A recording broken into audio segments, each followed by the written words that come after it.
क्या आपको पता है महाशिवरात्रि क्यों मनाई जाती है? बहुत सारे लोगों को लगता है भगवान शिव और माता पार्वती के विवाह के कारण, और बहुत सारे लोगों को लगता है कि भगवान शिव ने समुद्र मंथन के दौरान विष ग्रहण किया था, इस कारण महाशिवरात्रि मनाई जाती है।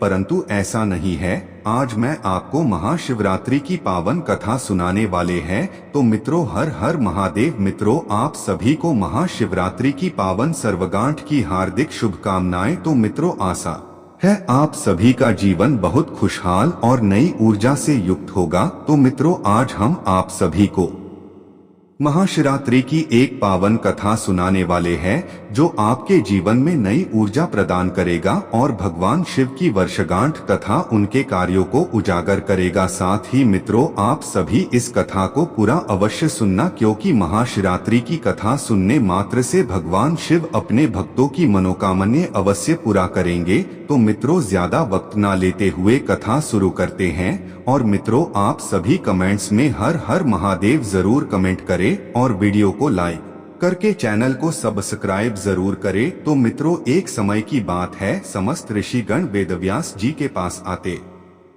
हैं और उन्हें प्रणाम करके पूछने लगते हैं, हे महर्षि व्यास जी, आज हम आपके पास महाशिवरात्रि की कथा सुनने के उद्देश्य से आए हैं। आपसे अनुरोध है कि आप हमें महाशिवरात्रि का महात्म्य कथा सुनाएं। फिर महर्षि वेदव्यास कहते हैं, हे ऋषियों, आप सभी का स्वागत है। आज आपने संसार के कल्याण के उद्देश्य से उत्तम महात्म कथा को सुनने की इच्छा प्रकट की है। इस कथा को सुनने मात्र से कोटि कोटि पाप भस्म हो जाते हैं। इस कथा का श्रवण करने वाला कभी दरिद्री नहीं रहता है, उसकी समस्त मनोकामनाएं पूर्ण होती हैं। आप सभी ऋषियों के आग्रह पर आज मैं आप सभी को महाशिवरात्रि की कथा सुनाना आरंभ करता हूँ, इसीलिए आप इसे ध्यानपूर्वक पूरा जरूर सुने। फिर समस्त ऋषिगण महर्षि वेदव्यास जी को सुनने लगते हैं। वेदव्यास जी कहते हैं, हे ऋषियों, इस विषय में एक निषाद का प्राचीन इतिहास सुनाता हूँ, जो समस्त पापों का नाश करने वाला है। पूर्व काल की बात है। उत्तर देश के वन में एक भील निवास करता था। उसका नाम राणा पूजा था। उसका कुटुंब बड़ा था। उस भील का स्वभाव अत्यंत क्रूर था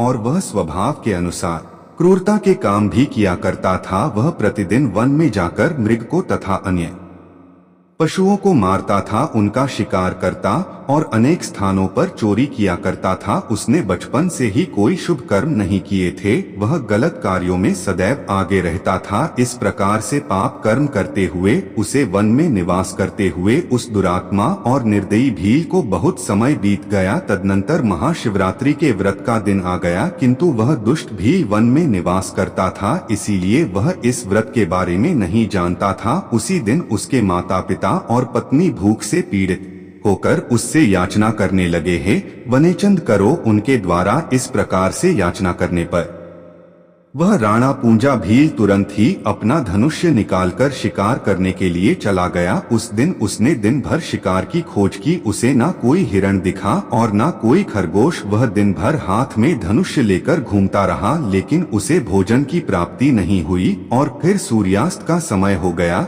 वह सोचने लगा, आज तो कोई शिकार नहीं मिला। घर में जो बच्चे हैं तथा मेरे माता पिता जो भूख से व्याकुल होकर मेरी राह देख रहे हैं, उनका क्या होगा, उनकी क्या दशा हो गई होगी। आखिर मुझे कुछ ना कुछ भोजन लेकर ही घर लौटना चाहिए, अन्यथा नहीं। इतना सोचकर वह घूमते घूमते वन के भीतर स्थित एक छोटी सी नदी के पास पहुंच गया।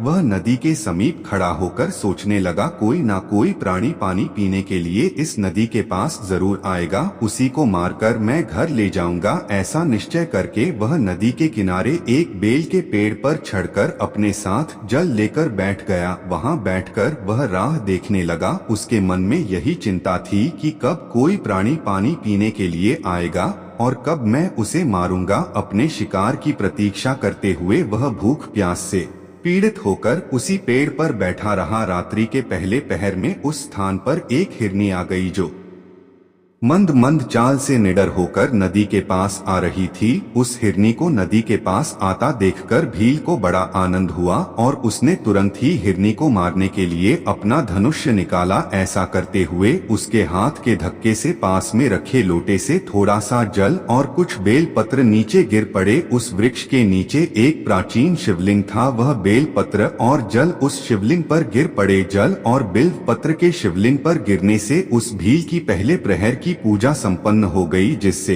अनजाने में ही उस भीड़ के समस्त पाप तत्काल नष्ट हो गए। पेड़ पर हुई खड़खड़ाहट की आवाज से वह हिरनी सतर्क हो गई और उसने ऊपर देखा तो पेड़ पर वह भील अपने हाथ में तीर कमान लेकर बैठा हुआ था। उस भीड़ को निशाना लगाते हुए देखते ही वह हिरनी व्याकुल हो गई और उस भीड़ से बोलने लगी, हे व्याध रुक जाओ, कृपया मेरा शिकार मत करना। उस हिरनी की बात सुनकर वह भील कहने लगा, हे मृगी, आज मेरे घर के लोग भूखे हैं, इसीलिए मैं तुम्हें मारकर उनकी भूख मिटाऊंगा। उस भील के ऐसे वचन सुनकर वह हिरनी अत्यंत दुखी हो गई और सोचने लगी, अब मैं क्या करूं, इस भील से खुद की रक्षा कैसे करूं। ऐसा विचार करके उस हिरनी ने कहा, हे भील भाई, मेरा मांस खाने से यदि तुम्हारे घर के लोगों की भूख मिटती है तो ठीक है, तुम मेरा शिकार अवश्य कर लेना, किंतु मेरी बात सुनो, इस समय मेरे सभी बच्चे भूखे हैं, मैं आखिरी बार उनके दर्शन करना चाहती हूँ। मैं अपने बच्चों को अपनी बहन और स्वामी के पास सौंपकर शीघ्रता से लौट आऊंगी। हे व्याध, तुम मेरी इस बात को झूठ मत समझना, मैं तुम्हारे पास लौट अवश्य आऊंगी, इस पर संशय मत करना, क्योंकि सत्य पर ही धरती टिकी हुई है, सत्य से ही समुद्र अपनी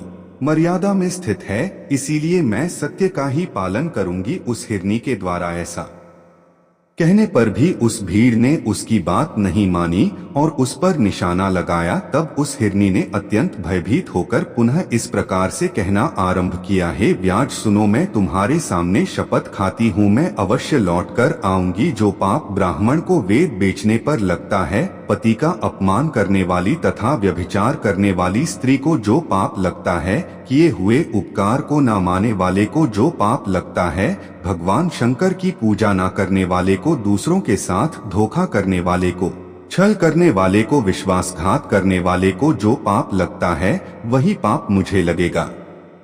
यदि मैं लौटकर नहीं आई तो इस प्रकार से अनेक शपथ खाकर वह हिरनी चुप हो गई। उस हिरनी के ऐसे वचन सुनकर उस व्याध को उस पर विश्वास हो गया और वह कहने लगा, हे मृगी, ठीक है, अब तुम अपने बच्चों से मिलने के लिए जाओ और जल्दी लौटकर वापस आ जाओ। फिर वह हिरनी बड़े हर्ष के साथ पानी पीकर अपने बच्चों से मिलने के लिए चली गई। इतने में ही रात का पहला पहर भील के द्वारा जागते ही जागते बीत गया। फिर अचानक उस स्थान पर उस हिरनी की बहन उसे खोजते खोजते उस तालाब के पास आ गई। उसे देखते ही उस भील ने तुरंत अपना धनुष्य निकाला और उस हिरनी की बहन को निशाना बनाया। ऐसा करते ही फिर से पहले की तरह ही बिल्व पत्र और जल नीचे स्थित शिवलिंग पर जा गिरा। उस भील के द्वारा दूसरे प्रहर की भी पूजा संपन्न हो गई। फिर पेड़ के ऊपर से आवाज आते ही उस हिर की बहन ने ऊपर देखा तो वह भील बैठा हुआ था। उसे देखते ही वह हिरनी की बहन बोलने लगी, हे वनेचंद, बोलने लगी, हे व्याध, मेरी बात सुनो, मैं धन्य हूँ, मेरा जीवन सफल हो गया, क्योंकि मेरे इस शरीर को खाने से किसी की तृप्ति हो रही है,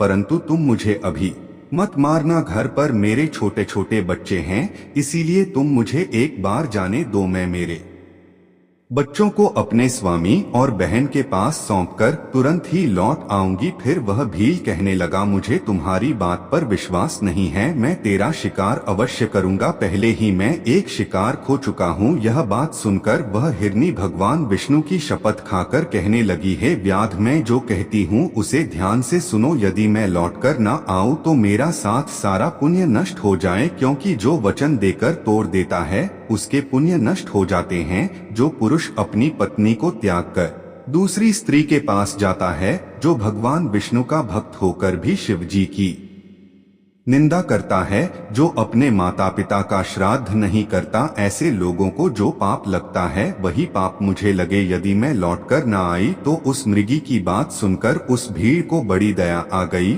और वह कहने लगा, हे मृग, ठीक है, तुम जाओ और शीघ्रता से लौट कर आओ। फिर वह हिरनी की बहन भी जल पीकर अपने बच्चों से मिलने के लिए चली गई। इतने में ही रात का दूसरा पहर जागते जागते ही उस भीड़ ने बीता दिया। फिर रात्रि के तीसरे पहर का आरंभ हुआ। वह उन दोनों हिरण के लौटने का इंतजार करने लगा, लेकिन उन दोनों में से कोई भी नहीं आई। फिर उसने देखा कि ये हिरण उस मार्ग से आ रहा है। वह बड़ा ही हष्ट पुष्ट था। उस हिरण को देखते ही भील को बड़ा हर्ष हुआ और उसने धनुष्य पर तीर चढ़ाया और निशाना लगाया। ऐसा करते समय फिर से थोड़ा सा जल और बिल्व पत्र नीचे शिवलिंग पर गिर पड़े। उससे भगवान शिव की तीसरे प्रहर की भी पूजा संपन्न हो गई। पेड़ के ऊपर से पत्तों की आवाज आते ही उस हिरण ने ऊपर की ओर देखा तो वह भील पेड़ पर बैठा हुआ था। उस भील को देखते ही वह हिरण घबरा गया और बोलने लगा, हे व्याध, क्या कर रहे हो? रुक जाओ। भील कहने लगा, मैं अपने परिवार के लिए भोजन की तलाश में हूँ, इसीलिए अब मैं तुम्हारा शिकार करने जा रहा हूँ। भील की बात सुनकर वह हिरण कहने लगा, हे व्याध भाई, अगर तुमने यहाँ पर आई हुई मेरी दोनों पत्नियों को मार डाला है तो बिना विलंब किए तुम मेरे भी प्राण ले लो, क्योंकि उनके बगैर मैं जीवित नहीं रह सकता। जिस प्रकार से तुम्हारे लिए तुम्हारा परिवार महत्वपूर्ण है, उसी प्रकार से मुझे भी मेरा परिवार अत्यंत प्रिय है।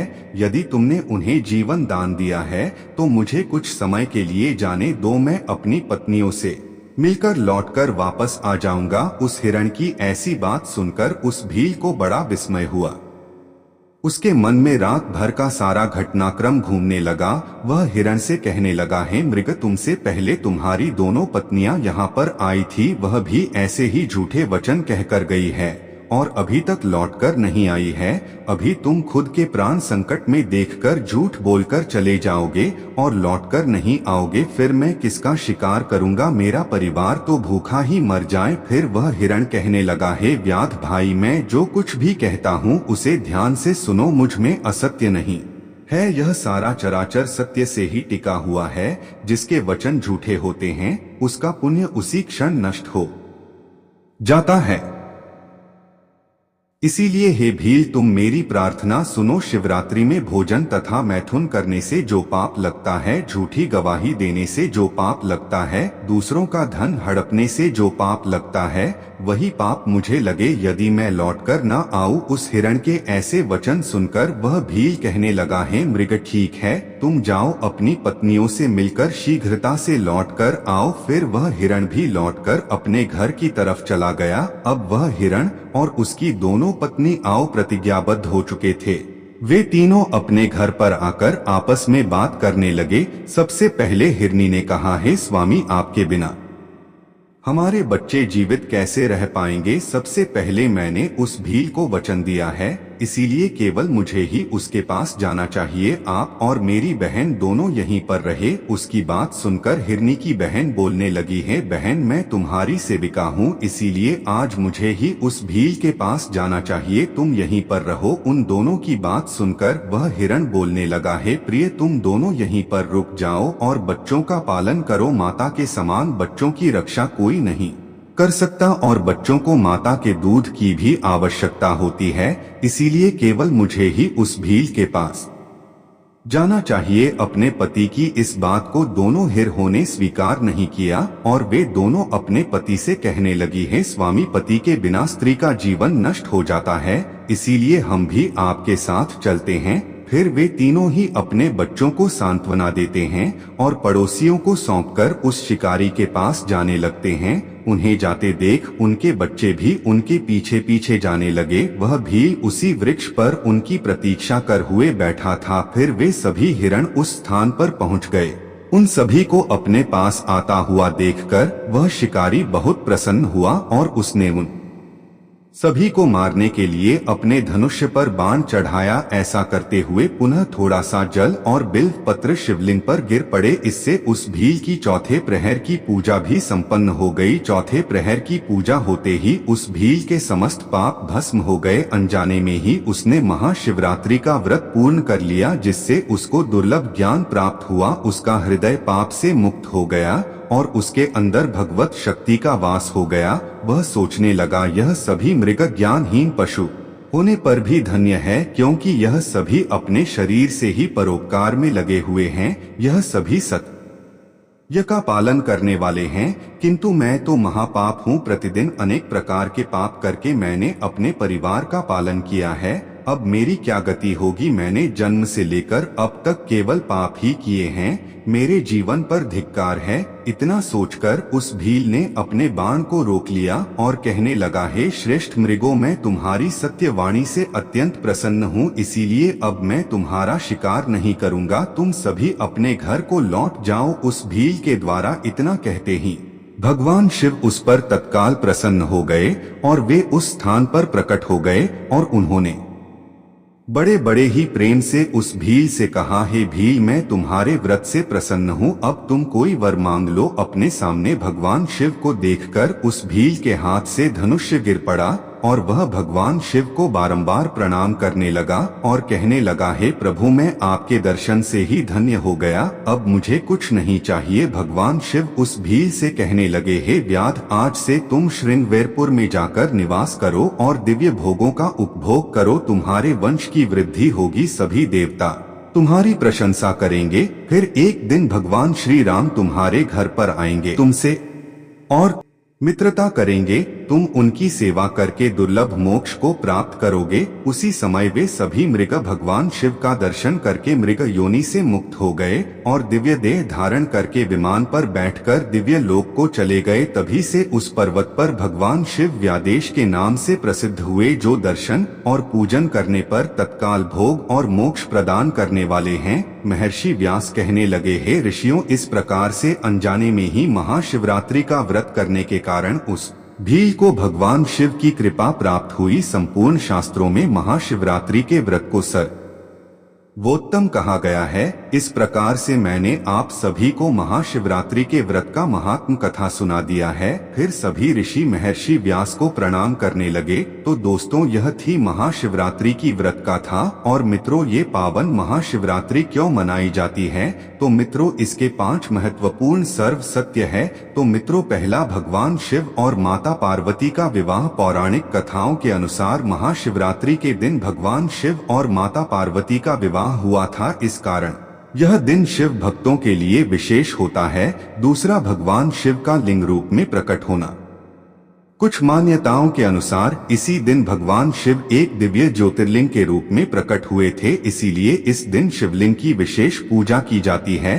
तीसरा, सृष्टि की उत्पत्ति का दिन। कई ग्रंथों में इसे सृष्टि के आरंभ का दिन भी माना गया है। कहा जाता है कि इस दिन भगवान शिव ने अपनी तपस्या से सृष्टि के संतुलन को बनाए रखा। और मित्रों, चौथा, संसार के कल्याण के लिए विषपान समुद्र मंथन के दौरान निकले विष हलाहल को भगवान शिव ने इसी दिन अपने कंठ में धारण किया था, जिससे उनका गला नीला पड़ गया और वे नीलकंठ कहलाए। इस घटना के कारण भी महाशिवरात्रि का विशेष महत्व है। अंतिम कारण जो है मोक्ष प्राप्ति का दिन। मान्यता है कि जो भक्त महाशिवरात्रि के दिन उपवास रखकर और रात्रि में शिव आराधना करता है, उसे मोक्ष की प्राप्ति होती है और उसके पाप नष्ट हो जाते हैं। तो दोस्तों, इस कथा को पूरा सुनने के लिए आप सभी का धन्यवाद। यह कथा आपको कैसी लगी कमेंट करके अवश्य बताएं। जानकारी अच्छी लगी तो वीडियो को लाइक जरूर करें और कमेंट में हर हर महादेव जरूर लिखें। साथ ही चैनल को